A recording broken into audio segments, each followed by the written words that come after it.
All right, join us now on Inside TBT from the Omaha Blue Crew, Creighton alumni, Austin Chatman. Austin, welcome to the show. Thank you. Glad to be here. Absolutely. We're excited to have you. Me and Andrew, whether it's on the show or behind the scenes, are constantly trying to figure out how can we give more love to the Blue Crew, because you guys clearly have an awesome fan base. You have an awesome team coming back into the tournament this year and in college, which is Creighton basketball is hot. We want to give more love to Creighton basketball, so we're happy to have you on. It's a long time coming.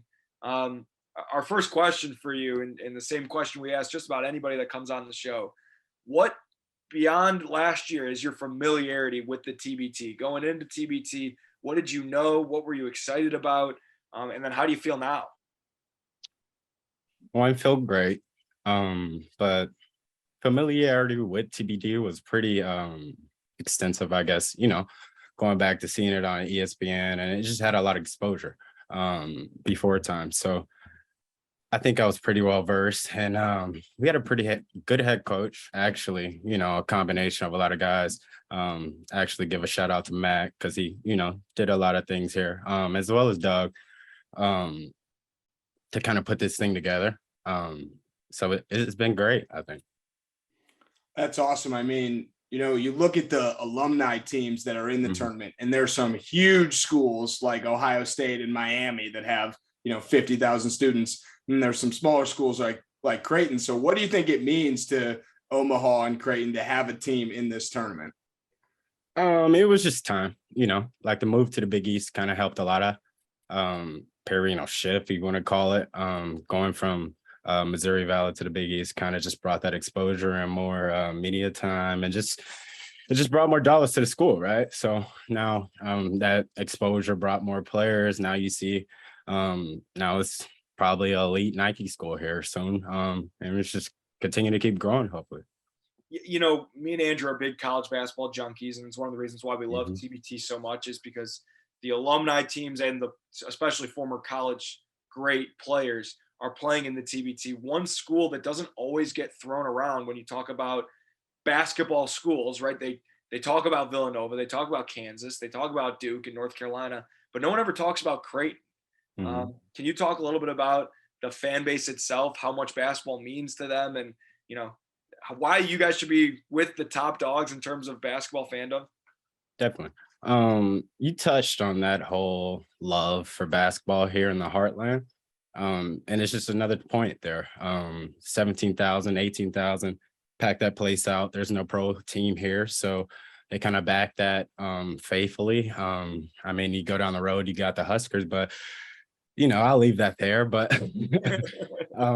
so they just really love their team, and they back their team, and it gives the players a lot of confidence and support there. And you see it shows.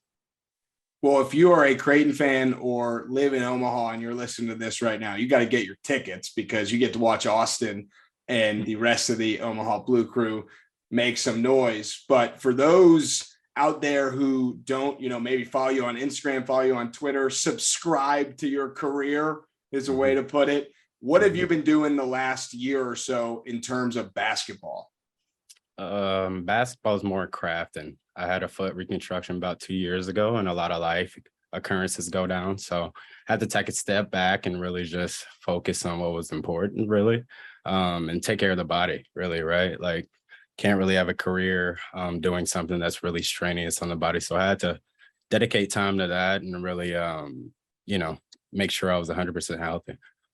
So feeling good there. Everybody's great, but, everybody else has really kind of been off overseas, really. And that's kind of the thing here for the TBT. A lot of players are often, people forget about them, right? Like, they're over playing across the water, and it's hard to get in touch with those games. So a lot of people want to showcase too what they've been working on and what they've grown over their professional career. And I think some of the people that we do have come back have, created a name for themselves.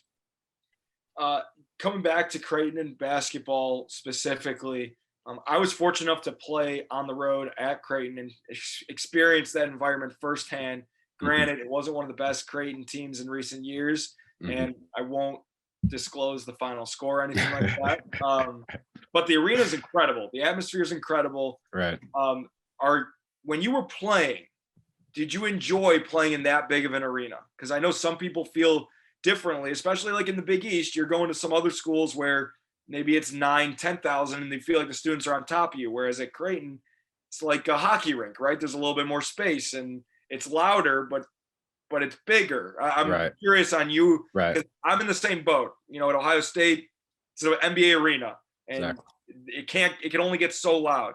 I'm curious if we share the same kind of thoughts in that regard. Definitely. And I think that's kind of like the mindset, right? Like that's kind of where players want to get to, is playing at the A and playing in that level with that arena. So it's kind of that same feel. So it just gives you that earlier, and yeah, it can get rocking at times, when the game is intense, definitely. But it definitely kind of just gives you that feel and gets you ready. And Mac does a good job too, and his coaching staff of kind of preparing you for that. It's a perfect follow-up question. How much involvement does Coach McDermott have with the team? I would say he's not too hands-on. I would, definitely.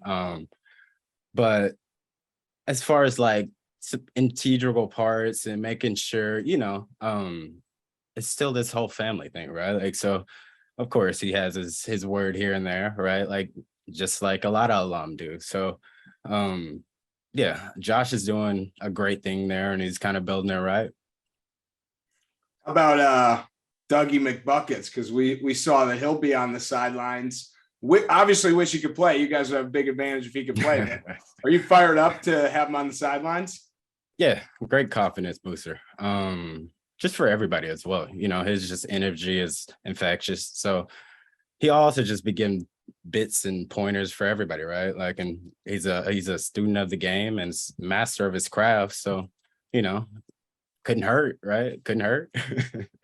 While we're on the subject of former Creighton basketball players that played in the NBA, there's a certain shooting coach that's out in New York for a certain organization that may or may not be one of the best shooters to ever touch a basketball. His name's Kyle Korver. Any reach out to him? Any conversations about him playing? We're Bulls fans. So like on top of Doug McDermott, like Kyle Korver is also one of those guys for us growing up. I hear that. So one of my big mentors is Darren Williams, right? And they're pretty good buds. Yeah. But when Darren's career ended, he was like, I'm not touching a ball again. One, because it's just like the shape and the mental, workout that they go through. I just don't think that's a chance, man. I just don't think it's a chance. Fair. You got to ask. A guy like that. I hear you. A guy like that it doesn't matter what shape you're in. He's going to change the game.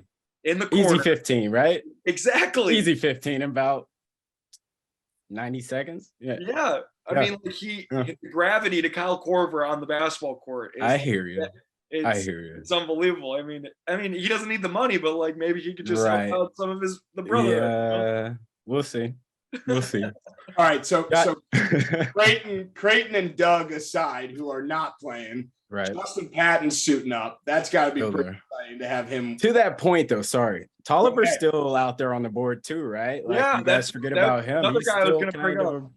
Perennial shooter there. But unfortunately, the list kind of ends after those guys. Yeah, right. I hear you. You stole my pop quiz to Andrew. Is going to be the other relevant NBA player. Would you have been able to name Tolliver, Andrew? Anthony Tolliver? Yeah, I would have been able to. I just named him right there. Right. Yeah. He's got a computer in front of him. Yeah, Anthony Tolliver. You're like, can you spell that again for me? Oh yeah, he went to Creighton. But yeah, Justin Patton, we ranked him. Let me pull it up so I get the exact number. We ranked him 5th on top 15 players currently on TBT rosters. Too high, too low? What do you think? When he's motivated, and I'm just going to say this so I light a fire. When he's motivated, top 5. No, I'll leave it at that. So funny story, actually. One of my AAU teammates was his freshman roommate at Creighton. He ended up transferring. My buddy did. But they're very tight. So because I follow, his name's Drew, because I follow Drew on social media, I knew everything that Justin Patton was doing since he was a freshman in college. And I've seen a lot of him, and I feel like I agree. He's probably the biggest what if in the entire TBT is what if Justin Patton is one of the best players in TBT? How far can the Blue Crew go? And if I pose that question to you, what's your answer? You know, we try to just go one game at a time for sure, right? But that million is there if everybody comes, you know, in good shape, ready to play. Injuries can be a factor, right? Because people are just getting done with a season. So just making sure everybody's healthy. After that, ball will do what the ball will do. I'm gonna let the ball speak for itself. You seem like a pretty smart guy. Checked out your Instagram. You got a few different things on there, not just basketball, like a lot of the guys in TBT flood their Instagram with. So my next question to you, you win that chunk of the million. What's the first thing you're doing? Either throwing it back to the SPAC or their trust for a little bit, but I don't know. That's more a management question. I can't, you know, that's people with suits and all that thing that I got to answer to at this point. That's first of all, it's a good problem to have, but it's also a future Austin problem to have. You're not worried about that right now. Yeah. I do want to ask about the style of play, because obviously Creighton plays a very fun up tempo, fast, lots of threes. Is that safe to say it'll be similar for you guys? Definitely. But it's also just playing with the flow of the game, right? Like, so not forcing too much and just kind of taking what's there, and also running through mismatches. I think we'll have a lot of them, and just kind of going to that mismatch at a time. So, yeah. You guys had, I don't know if it was the first game of the tournament last year, but it was definitely one of the craziest first round games. Yeah. The crazy Elam ending. What are your thoughts on the Elam ending? I like it. You know, it brings a different edge to the game. But you just don't kind of want to play it too close, right? Like, there's a fine line with it. But my only, like, I guess, qualm was the ball, you know, and I think a lot of people had issues with the ball. But other than that, you know, it's great. It's a little physical. They let you play, but you like that, right? But it's fun, right? Like, and the fans love it. And that's, you know, it's kind of what we're doing it for, kids and the fans.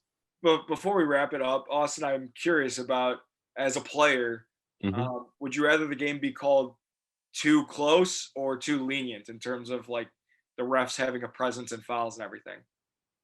There's a point, right? Like early on in the game, you let your presence be felt, right? Yeah. But as the game ticks down, maybe some things are, you know, you maybe can't put your imprint on that point. So they have a hard job too. So I give a lot of respect to the Zebras, honestly. Like, my dad was one for 20 years and gave me the most hell because I would just, you know, like when I got my first technical, he like chewed my ass out forever. But yeah, no, I give a lot of respect to him, but there's a fine line there, man. Yeah. Well, I just, the TBT has the best refs just because they just get to pick and choose them. And they're so charismatic and fun and are willing to have conversations, which at the end of the day, as long as the refs can tell you why they called something and how you can be better and or even say, hey man, I missed that one, then like, we know they're human. So, right. But I know you're a big fan of the show. Wait, I got one more question, John. Okay. I got one more question. So this comes from my Instagram stalking also. Yeah. So this is a two-part question. Number one is, when did you play your most recent round of golf? And number two is, what did you shoot? Ooh, it was the ace, I think, and it was a terrible 87 or 88, I want to say. If that's, I'm around like a 12.5 handicap generally. I was gonna say, if that's terrible, then we got quite the player on our hands. No, the people I play with, I'm like, okay, I got a lot of work to do. Yeah. A lot of work to do. Well, when you guys get to Dayton, just bring your sticks. Me and Andrew will be there and we'll get around it. Absolutely. We need a TBT outing. That's what every guy we talk to is like, I love golfing.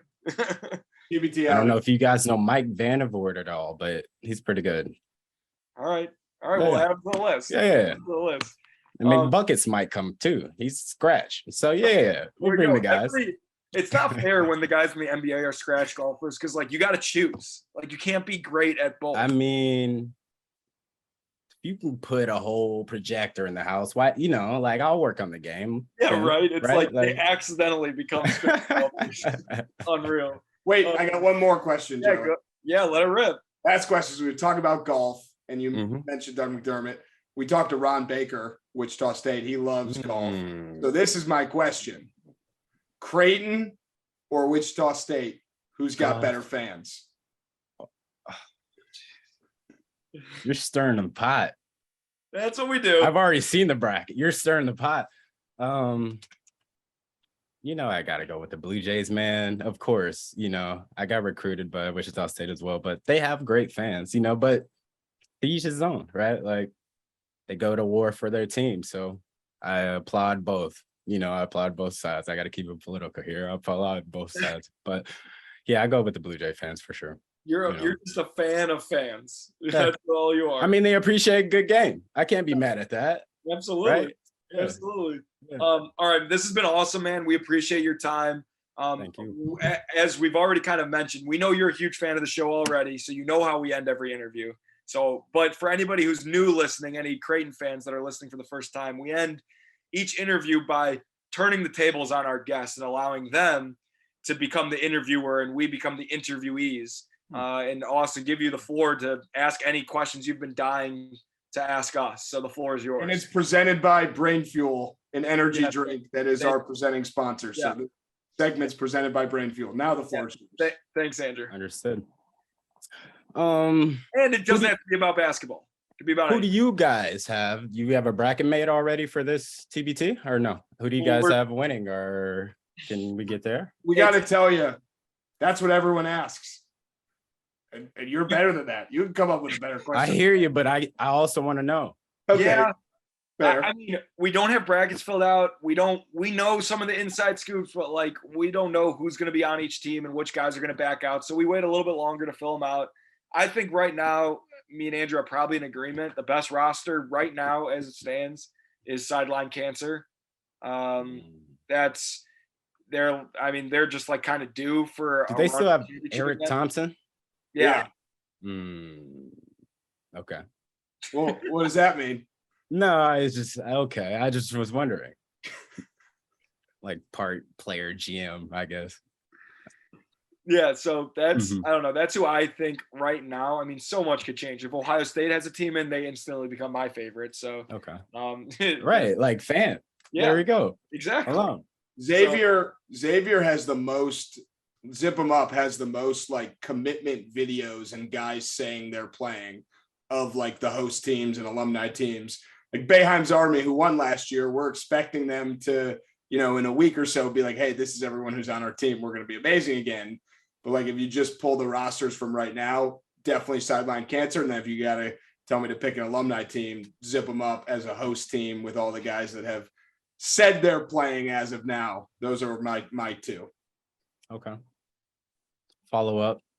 How many active listeners do you have on this podcast as you drop? Ooh, great question. And that's a question for Andrew. So that's an interesting question because the actual like downloads of the episode ranges from like 300 to 1,000, depending on the guest, the time of year. Like we'll drop an episode the day before the championship, and obviously it's going to get more listens than an episode in March. Gotcha. But so is this a Father Day episode? Exactly. Yeah. Might as well. All right. I see what you did there. But like the YouTube videos and the live posts on Twitter and stuff like that, those all get like over 1,000. Gotcha. So nice. I'd say all combined, we get about like 1,200 to 2,000 per episode. What if we told you like 45,000 listens an episode? Wouldn't believe it. I kind of helped create like a live stream analytics software. So yeah, I wouldn't believe it. Really? Yeah. Do we need to partner with Stream Some. You probably should. actually. All right. But yeah, we could talk about that after. All right. That's for Andrew, not for me. He's the brains. Presented by Brain Fuel. Right. His brains wouldn't be nearly as good without brain fuel. Understood. All right, Austin, before we let you go, anything else you've just been absolutely itching to ask us before we let you go? Not really. Appreciate the time. What was the question that you had in mind? Is like you're pressing and wanting me to ask. Is there a question you want me to ask? We get Eric Devendorf last year asked us when we're going to get married and have kids. Yeah, not me and Andrew, but like not right, not us. Separately. Understood. Yeah. Yeah. But What are your guys' golf game scores? What are your handicaps? Anything? I'm a 9. Oh, I played terrible yesterday. I actually hurt my back too. So like double. trying to go after it. No, not really. I think I'm just in bad shape. Like I just hurt my back. Understood. But I had been playing some good golf. I hurt my back yesterday, and I still like today. I worked from home today because my back hurt so bad. So I'm not even. I mean, I'm old, but like I don't feel that old. But I need guess that Shaq icy hot. I can't do that ad, but sorry. I apologize. No, that's hey, Icy Hot sponsor us too. I mean, come on, we're all for it. So yeah, my golf game's average. I'm all right. I got you. I'm a double bogey golfer, trying to get it to be a bogey golfer. But right now I'm a double. So like 3 putting generally, you just gotta take that one. Yeah. Take that one out of there. I just realized something very recently, which has been incredible for my game. So I have all these like hand-me-down clubs from my family. Like my brother played college golf for a year. So I have all these clubs, and I didn't really realize until like a month ago that you can like hit your wedges as just regular shots. You don't have to only chip with your wedges. So when I was like 90 yards and in, I didn't know what to do. And now I know you can just take full normal swings with your wedges. And it's been, technology is vitalized my whole mind blowing. The brains, like, how would he know that? Technology is mind blowing. Exactly, it's crazy. I'm like, I'm 80 yards out. What should I use? My dad's like, grab your 52. I'm like, you want me to chip from 80? So now there's a rule against using clubs from certain distances, or no, I didn't. Only putt from on the green. I didn't know that like those clubs. You would like use a pitch or. Yeah, you get what I'm saying. Yeah, I hear you. You're saying it just that boggles my mind. At least I know it now. Yeah, thank God. That's going to take like 5 strokes off your game. Just that there. Exactly. Andrew, I just imagine us playing and you being like 75 yards out and taking like a half swing 4-iron. No, I'd putt. If I'm 100 yards and in, I just putt. That's not a terrible strategy either. All right, Austin, this is great. We appreciate it. We'll get out on the course soon. I don't know if we're going to be in Omaha, but when you're in Dayton, we'll be there. Yes, sir. Absolutely. Thanks again, appreciate man. the time, man. Yes, sir. Thanks. Clocking out early, that's the shit I don't like. Been getting paid since I was riding on the bike. Hit the pedal with the 8th, hopping on the 9th flight. I've been chilling out of sight. I'll be at the bar tonight. Told the bartender, go and take my card to swipe. You try the same thing, but your card get declined. White rappers nowadays, no, we're not too hard to find. I'm so dapper with my ways, I'm gonna linger in your mind. Always told me good things will come to those who are patient, but I've been way too patient, writing bars in my basement. I'm anxious in the real world, it's time for me to say this. The basics, the talent in my mind, I can't waste it. My life is too safe, it's my time for risk taking. I'm baking my mind every day, it's the same ish. Lazy, my grind needs to get a new facelift. Coming from the underground and busting through the pavement. Rock with it and lean with it. My team win it, my team win it. Now rock with it and lean with it. My team turned up when I spit it. Now rock with it and lean with it. My team win it, my team win it. Now rock with it and lean with it. My team turned up when I spit it. Don't think that I'm playing because I'm saving the game, and I said that I will be more because that is so raving, racing and pacing around all these lanes in my lane, out my way, unless you're trying to pay me. Not from the playpen, it's coming from the jungle. When you hear the bell, you better be ready to rumble, because I'ma grab the gloves and I'm gonna flex my muscles. muscles. Go ahead and spit some bars, but you're probably just gonna